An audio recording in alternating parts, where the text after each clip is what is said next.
Hello everybody, welcome to Melchester Model Railway. Well, as you can see, I'm not up in the loft just yet, but down here at a rather blustery Portland Bill, one of the several geographical features on the south coast of England that the Southern Railway used to name their collection of LBSCR H1 Atlantic class locomotives when they came into Southern ownership. Portland Bill is the latest release from Bachmann in their range of H1 class models, and today I'm going to be looking exclusively at its factory-fitted sound features. So come with me for some fun and laughter with the adventures of Portland Bill. Oh, come with me to the rolling sea while the weather's calm and still, and we'll have some fun and laughter with the adventures of Portland Bill.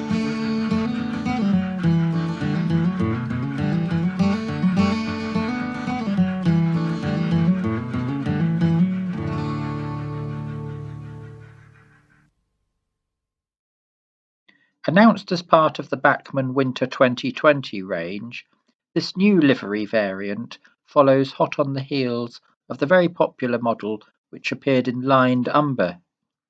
2038 Portland Bill appears in SR Malachite Green livery, and as I've mentioned earlier is sound fitted. There are a total of 28 sound related functions, two of which are very useful volume controls. I often find that one of the first things I may need to do with any sound installation is set an appropriate level of volume for the layout. This can often be hidden away in elusive CV settings, so having two functions set aside for this is most helpful. The function list has a number of intriguing and very interesting looking features that I've not come across before. But bizarrely and rather disappointingly, Bachmann don't give any explanation or instruction as to how these work or should be used, so I had to write to them. Fortunately, they responded with very detailed explanations, so I'll flag these up as I go through the video. In the meantime, let's head over to the engine shed and fire up Portland Bill.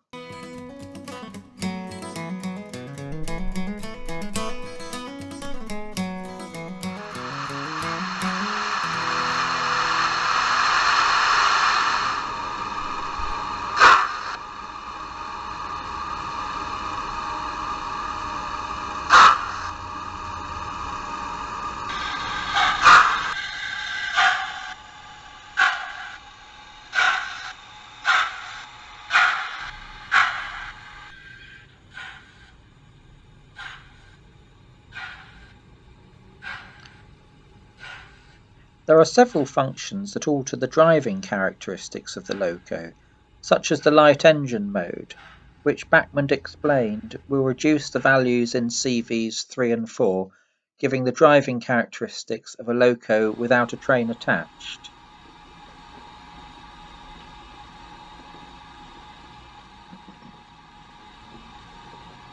The majority of the sound functions are fairly self-explanatory. This one is F12, water tank filling.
Brakes off.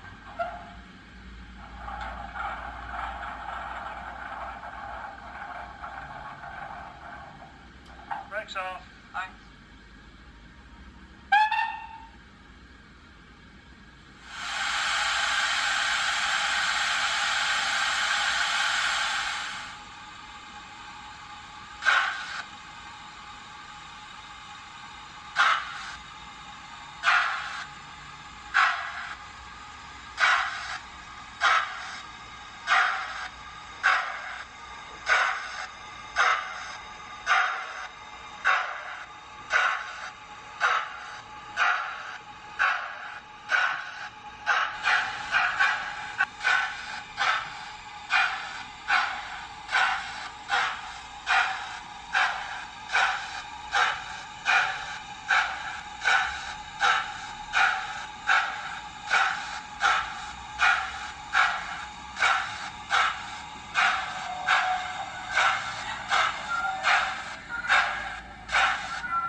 Once the locomotive has coupled up to the carriages, then we can switch off the light engine mode, and this will return it to its default setting for hauling a heavy train.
Let's head off to the goods yard now and take a look at some of the freight-related functions.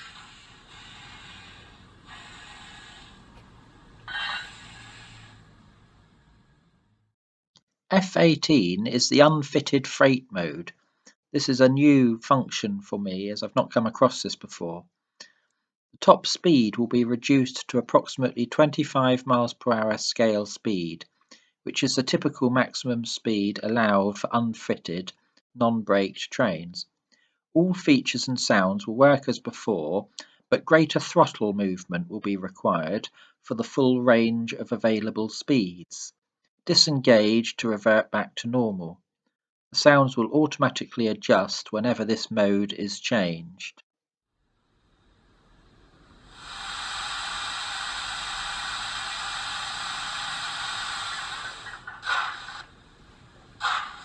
As we pull out of the goods yard, you may have just picked up the sound of the auto wagon buffering. But what exactly is it? This feature is engaged with F17, but is automatically disabled when light engine mode is selected. It does not play sounds when the loco is stationary. This feature can be used to simulate the sound of the couplings snatching on harsh acceleration or wagon buffering sounds on deceleration, rough braking, by varied use of the throttle control. In the default heavy train mode, the action is as follows. From standing, open the throttle no more than 16 speed steps. The model will accelerate normally and no snatching sounds will be played. Also, from standing, open the throttle by 17 speed steps or more and the snatching sounds will play. When moving, opening the throttle by more than 21 speed steps and the snatching sound will play. When moving, reduce speed by no more than 27 steps at a time. The model will decelerate normally and no snatching sounds. When moving, reduce speed by 28 speed steps or more and the snatching sounds will play. This will happen at any time the throttle is decreased by this amount. So, not at all complicated then. As you'll see here, it took me several attempts to be able to get this to work at all.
So here I'm increasing and decreasing the throttle rapidly to engage the auto wagon buffering sound, but not having much success.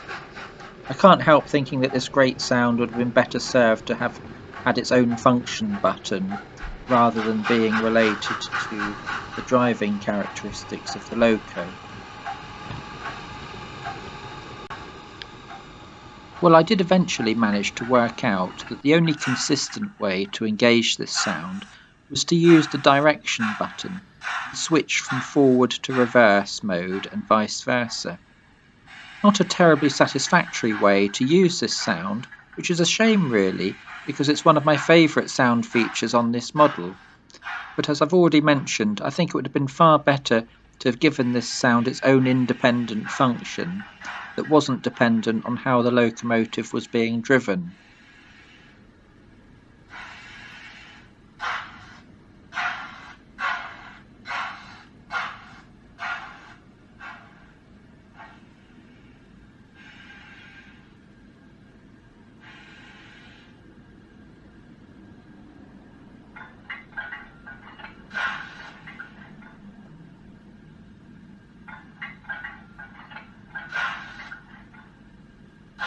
Let's take a look at one of the other freight-related sound functions on this model. This is F19 pinned brakes.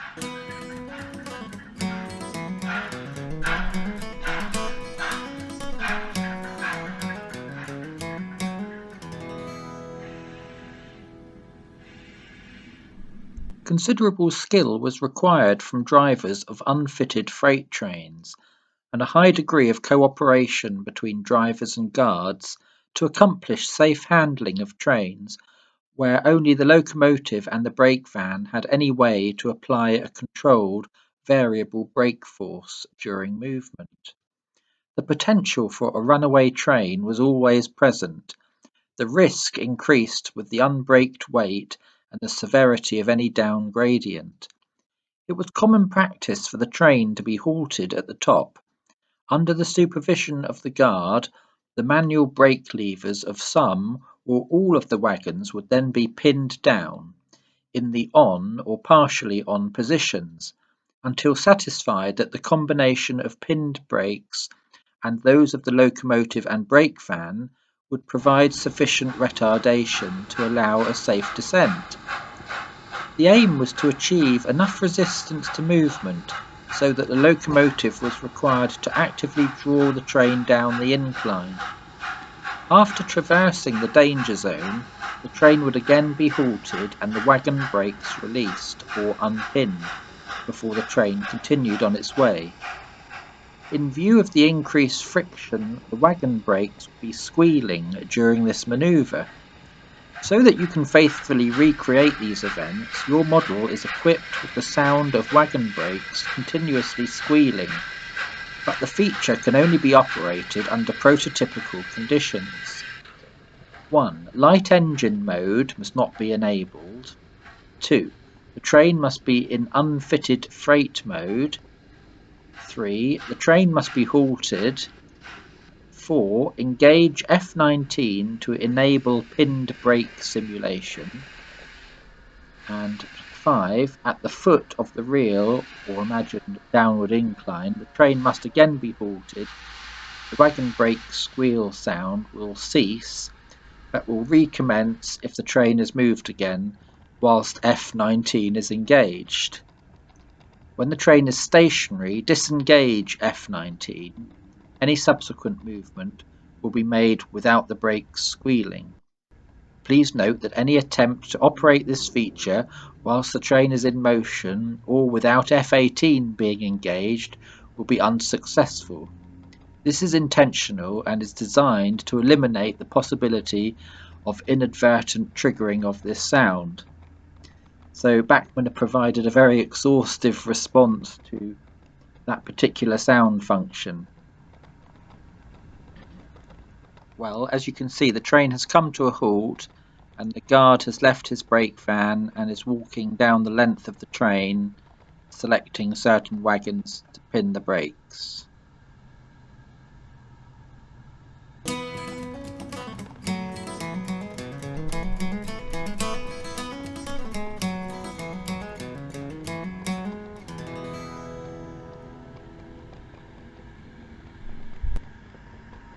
Brakes off.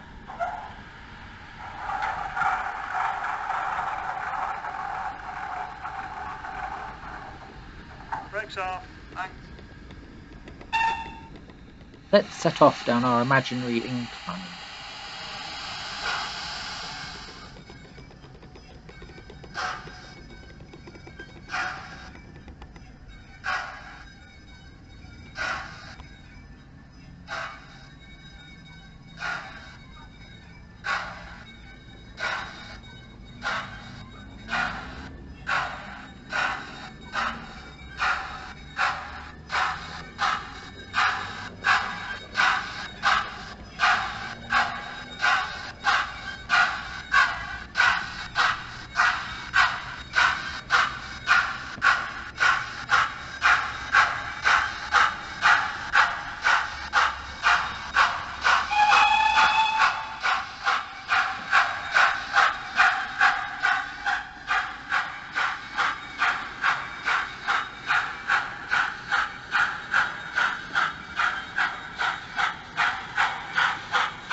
train comes to rest at the bottom of the incline, and the brakes can now be unpinned so that it can proceed normally.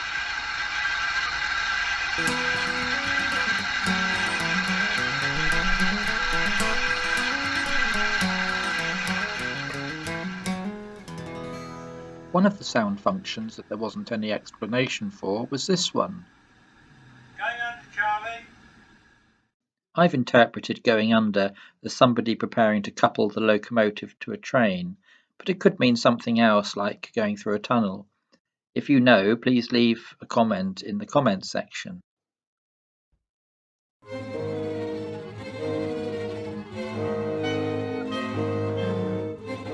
Further down the main line, disaster has struck as this C-class locomotive was coming off the main line onto the reversing loop of the Fat Controller's breakfast train.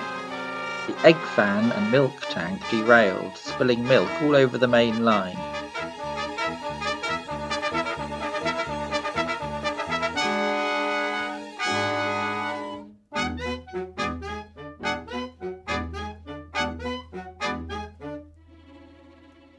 The guard grabbed his red flag and some detonators and rushed off down the main line to place them to warn any approaching trains.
Well, it looks as if disaster has been averted, and we won't cry over spilt milk. I hope you've enjoyed my explorations of all the sound features on this fabulous new locomotive from Bachmann. All that remains to say is thank you very much for watching.